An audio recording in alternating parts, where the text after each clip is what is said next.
स्वागत है दोस्तों आपका हमारी आज की क्लास में। हमारे YouTube चैनल एवं हिस्ट्री की क्लासेज में हम पढ़ रहे थे भक्ति आंदोलन एवं संत संप्रदाय। तो अब हमारे आज की क्लास है, इसके बाद एक क्लास और है, उसके बाद हम राजस्थान के दुर्ग शुरू करेंगे। इंटरेस्टिंग टॉपिक है। तो आज हम पढ़ रहे हैं लालदास जी, संत लालदास जी के बारे में पढ़ेंगे, उसके बाद संत माव जी के बारे में पढ़ेंगे। तो पहले मैं शुरू कर रहा हूँ संत लालदास जी।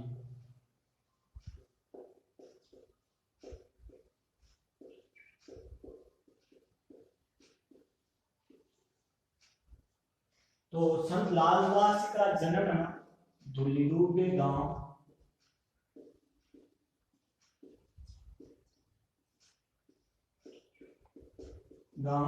अलवर में हुआ था। कहाँ हुआ था? धुलीडूबे गांव अलवर में। संत लालदास जी का जन्म धुलीडूबे गांव अलवर में हुआ था। और इनके जो पिताजी थे, इनके पिता का नाम चांदमल जी था। चांदमल जी था। और इनकी माता का नाम समद्रा। तो इनकी माता का नाम समद्रा था। संत लालदास जी का जन्म धुलीडूबे गांव अलवर में हुआ। पिताजी चांदमल जी और माताजी समद्रा थे। इन्होंने गद्दाम चिश्ती नाम का एक संत था, मुस्लिम संत। तो गद्दाम चिश्ती था। और उर्फ नाम है जो उसका, उसे हम गद्दाम कहते थे, गद्दाम। तो इनसे दीक्षा लेकर, ये मुस्लिम संत थे, इनसे दीक्षा लेकर लालदास जी ने लालदासी संप्रदाय की स्थापना की थी।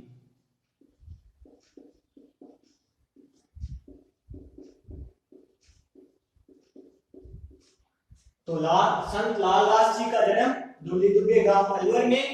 पिताजी चांदमल जी, माताजी समद्रा और गद्दाम, जो गद्दाम नाम के मुस्लिम संत थे, उनसे दीक्षा लेकर इन्होंने लालदासी संप्रदाय की स्थापना की थी। तो और जो इनके ग्रंथ थे उनको लालदास जी की चेतावनी कहा जाता है। तो इनके ग्रंथ को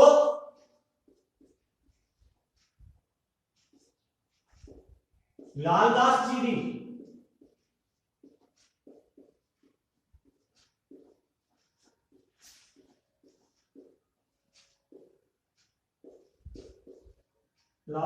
की चेतावनी नाम से जाना जाता है। और इसके जो इनके अनुयायी हुए, उनकी एक विशेष बात है, जो भी इस संप्रदाय का अनुयायी होता उसको कुछ त्याग करना पड़ता था। एक तो अभिमान का त्याग करना पड़ता था उसे, और दूसरा उनको धन का त्याग करना पड़ता था। तो इस संप्रदाय के जो अनुयायी हुए वो अपना संपूर्ण धन दान कर देते थे। और अनुयायी होने से पहले अभिमान को मिटाने के लिए जो लालदासी संप्रदाय के अनुयायी है, वो लालदासी के अनुयायी बनते हैं ना, उस समय उनका मुंह काला करके गद्दे पे उल्टा बिठा के पूरे शहर में घुमाया जाता था। जिससे क्या होता था, इनका अभिमान नष्ट हो जाता था। मतलब जहां ये रहते थे वहां ही उनको गद्दे पे बिठाते थे और मुंह को काला करते थे, और फिर उनको घुमाया जाता था हर गली में। तेरी गली आऊंगा, वैसे ही शहर की हर गली में इनको घुमाया जाता था ताकि इनका अभिमान नष्ट हो जाए, गद्दे पर उल्टा बिठा जाए और मुंह काला करके। और सारे धन का त्याग कर दिया जाता था। उसके बाद यह जो अपने से छोटी औरतें होती थी उनको पुत्री और बड़ी औरतों को माता कहकर ही पुकारते थे। तो संत लालदास जी का जन्म धुलीडूबे गांव अलवर में। पिता चांदमल जी, माता समद्रा और गद्दाम चिश्ती, जो गद्दाम चिश्ती उर्फ गद्दाम नाम के मुस्लिम संत थे, इनसे दीक्षा लेकर उन्होंने लालदासी संप्रदाय की स्थापना की थी। इनके जो ग्रंथ है लालदास जी की चेतावनी नाम से जाना जाता है। और एक जो शाहजहां का पुत्र था दाराशिकोह, शाहजहां का पुत्र था, सबसे ज्येष्ठ पुत्र, जो युद्ध में मारा गया था, बाद में उत्तराधिकारी के युद्ध हुए थे उनमें। शाहजहां, दिल्ली का शासक शाहजहां, उसका बड़ा पुत्र दाराशिकोह। तो दाराशिकोह जो बाद में यूरोप में मारा गया था, वो इसी संप्रदाय के अनुयायी थे, लालदासी संप्रदाय के। और इन्होंने एक बार लालदासी से पूछा था कि दिल्ली का शासक कौन बनेगा। ये चार भाई थे, तो इन्होंने पूछा कि हम चारों में से दिल्ली का शासक कौन बनेगा। तो लालदासी ने उत्तर दिया था कि जो अपने भाइयों का वध करेगा वही दिल्ली का शासक बनेगा। बाद में उत्तराधिकारी के युद्ध में ये मारे गए थे। तो वापिस देख लो एक बार, लालदासी, संत लालदासी, जूलीद्वीप के गांव अलवर में जन्म, पिता चांदपल, माता सुभद्रा और गुरु गद्दाम चिश्ती और ग्रंथ लालदासी की चेतावनी। इनके अनुयायी शाहजहां के पुत्र दाराशिकोह भी थे और धन संपूर्ण दान करना पड़ता था, अभिमान सारा नष्ट करना पड़ता था और उसके बाद इस संप्रदाय का अनुयायी बना जाता था। तो दोस्तों मैं इसको मिटा देता हूं। इसके बाद हम पढ़ेंगे संत महावजी।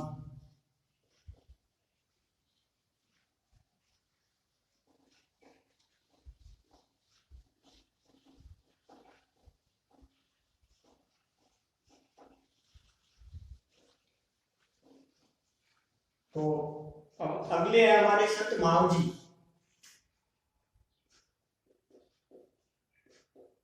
संत महावजी, इनका जन्म दोस्तों डूंगरपुर में एक गांव पड़ता है, डूंगरपुर जिले में सांबला गांव है, सांबला यहां हुआ था जहां वेणेश्वर धाम स्थित है उसके पास में। और फिर इनको वेणेश्वर धाम है वही ज्ञान प्राप्त हुआ था। उस समय वेणेश्वर धाम बनी हुई नहीं थी, तो वेणेश्वर में ज्ञान की प्राप्ति हुई थी इनको तपस्या करते हुए।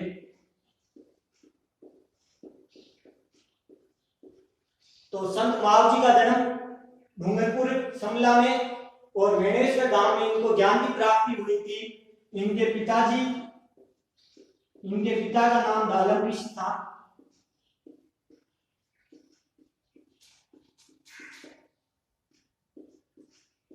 और जो इनकी माताजी थी उनका नाम केसरबाई था।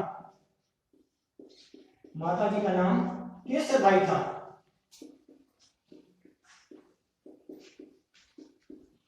तो संत महावजी का जन्म डूंगरपुर समला में, पिता दालम ऋषि, माता केसरबाई। और इन्हें श्री कृष्ण के निष्कलंक की रूप बना, मतलब जिसपे कोई कलंक नहीं हो, निष्कलंक की रूप के रूप में पूजा जाता है।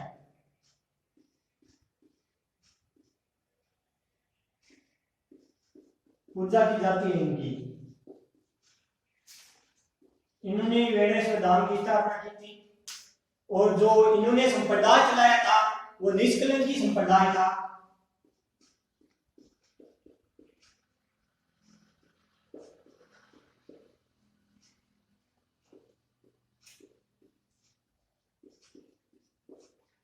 तो संत महावजी का जन्म डूंगरपुर समला में, इनके पिता दालम ऋषि, माता केसरबाई और निष्कलंकी रूप में पूजा जाता है। संत श्री कृष्ण के निष्कलंकी रूप में पूजा जाता है और निष्कलंकी संप्रदाय की स्थापना की थी इन्होंने।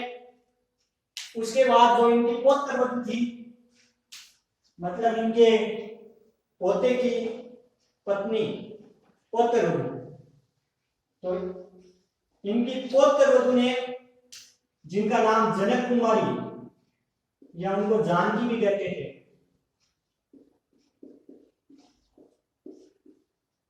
जानकी, उन्होंने संत महावजी के सम्मान में वेणेश्वर धाम में एक मंदिर बनवाया था। उस मंदिर का नाम था सर्वधर्म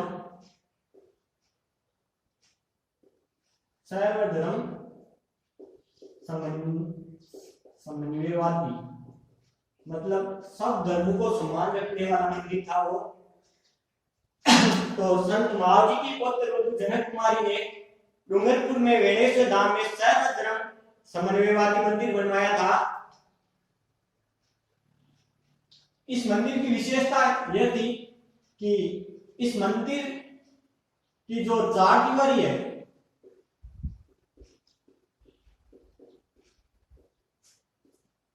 वो तो जैन धर्म की तरह थी, जैन धर्म की तरह चार दीवारी, जो मंदिर के चारों तरफ चार दीवारी होती है वो जैन धर्म की तरह।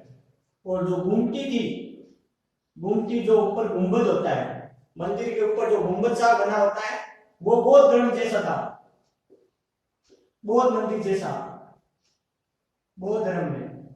और जो इस मंदिर की मीनारें थी, जो मीनारें मंदिर के अंदर की, वो मुस्लिम धर्म जैसी थी, मस्जिद जैसी, मस्जिद।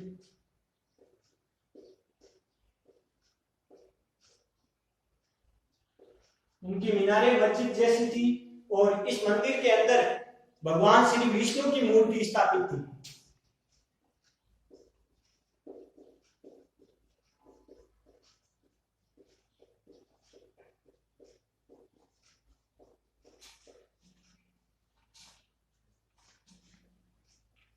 जो महावदास इनकी वाणी थी, जो महाव जी की वाणी, उसको चोपड़ा नाम से जाना जाता है। क्या नाम से?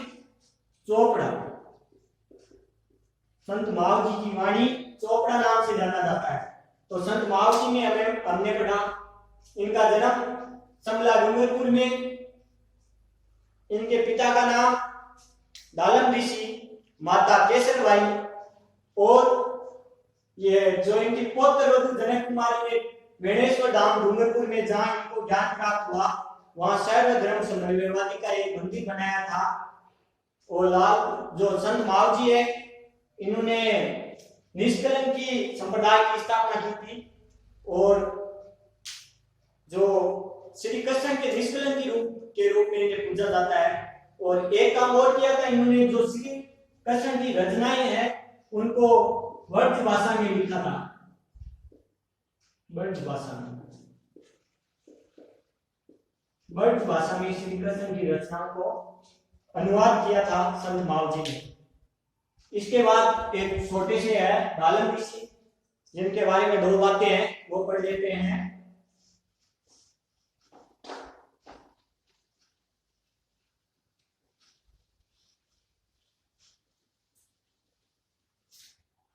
तो जो दालम ऋषि थे